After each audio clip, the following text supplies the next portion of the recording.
lero tikulowera ku Irani. Ndisanapitirize ndimafuna ndipeke uthenga wa IPM. Achinyamata akuvutika. Amene munawapasa mphamvu yoyang'anira achinyamata sakuthandiza. Mafoni anasiya kuyankha. Zitseko anatseka. Abale awo akupeza ntchito ndi mabizinesi. Anyamata anu akuvutika. Muyitanise meeting, mucheze ndi anyamata, muve maganizo awo.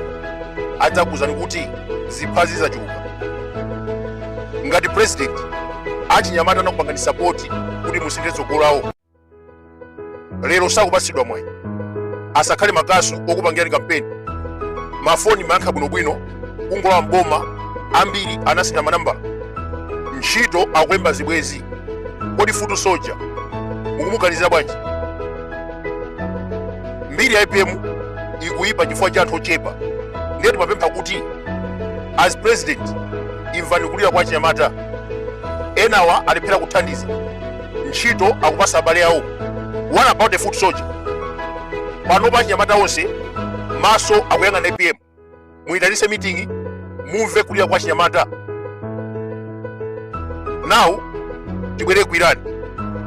Ndi dziko la Mashia linazungulidwa ndi Masuni. For survival amadalira kuopseza. Mbuyomu analipa ubale ndi Qatar, Oman. Akafuna kulankhula ndi America amagwisa ntchito maiko amenewo. Akuluakulu a Hamasi amabisala ku Qatar. Lero Irani ikuwapulitsa. Akhalakuza anthu kwa nthawi yayitali. They are more powerful. Israeli yawachitisa manyazi mowaphera supreme leader. Akuluakulu mtsogoleri majeno alibe chitetezo. What more ordinary people? Ku Irani 30% population amasapota boma, 40% opposition, the rest 30 alibe mbali. Tikuna pano kulibe mtsogoleri, very weak, komanso alibe ubali pa dziko lapansi.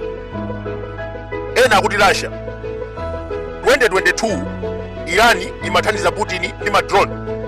Koma lero anzake akuthibulira. Putin wangotumiza uthenga wa chipepeso pa ife Khamenei. No drone, no fighter jet, nothing. President Donald Trump akubweretsa New World Order. Saudi Arabia, Kuwait, Qatar, Dubai, India ayamba kugwira ntchito ndi Israeli, Europe komanso America. Mabranch a Irani, Houthi, Hezbollah, Hamas aso wachithandizo. Kalekale kunali Al-Qaeda. Lero ndi mbiri chabe ataphedwa Bin Laden. Former President Obama anapanga China kukhala ndi mphamvu. 2013 anatenga Africa ndi South America. Ngakhale kumalawi kuno China ili paliponse. BRICS inamba 2009 kuti alimbane ndi America. Boko Haram, ISIS, Al-Shabaab, Houthi zigawenga ku Libya zinavuta nthawi ya Obama.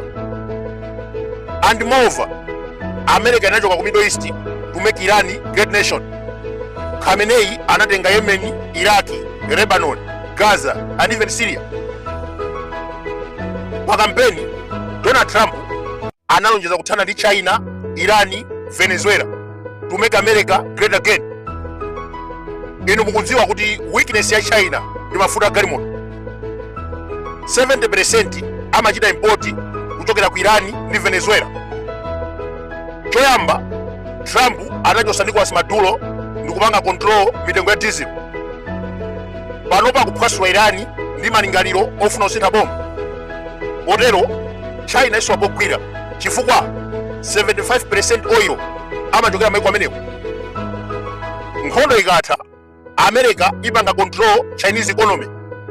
Mwachisanzo akafuna mafuta galimoto aku Irani ndi Venezuela azipempha kwa Donald Trump. Potero sakhala ndi mphamvu zopseza Taiwan kapena kumanga control Africa. President ameneyu Donald Trump akuyendera mwambi uja amanena kuti if you control oil, you control the world. Ena akuti mukunama China izikakuwa mafuta ku Russia. Inu, these are not good friends. Amakayikirana kupikisana. Muchite kafukufuku China ndi Russia akhala kumenyana kulimbirana malire. Ubale wawo ndi chimodzimodzi Khamenei ndi Putin. Russia yalemera chifukwa cha nkhondo ku Iran. akugulisa mafuta modula anzawo akutibulidwa. Mbuyomu Colonel Gaddafi anapanga ubale ndi France, amachita fund campaign ya President Sarkozy, koma ndi president yemweyu anatumiza ndege ndi kumupha 2011. Khamenei anali pa ubale ndi Putin 2022, anamuthandiza ndi madrone, koma lero akungoyang'anira kuphedwa. Irani imadera America poganiza kuti Russia iwathandiza. That was a mistake. Saddam Hussein amaopseza George Bush Senior ndi kupha ndi kucheka. 2003 mwana wake George Bush Junior anamuthira nkhondo mpaka kumupha. 2024 Donald Trump akafuna kuphedwa. Intelligence inachekeza kuti Irani yalemba ganyu kuti achose moyo wa John Bolton, Mike Pompeo komanso Donald Trump. Lero ndi president wa America wamupha Khamenei pa nkhani yomweyi. Ndamumva posachedwa akuzatula nkhani. Khamenei amafuna kundipha, ine ndamupha asanachite zakezo. Akulu, history is the best teacher.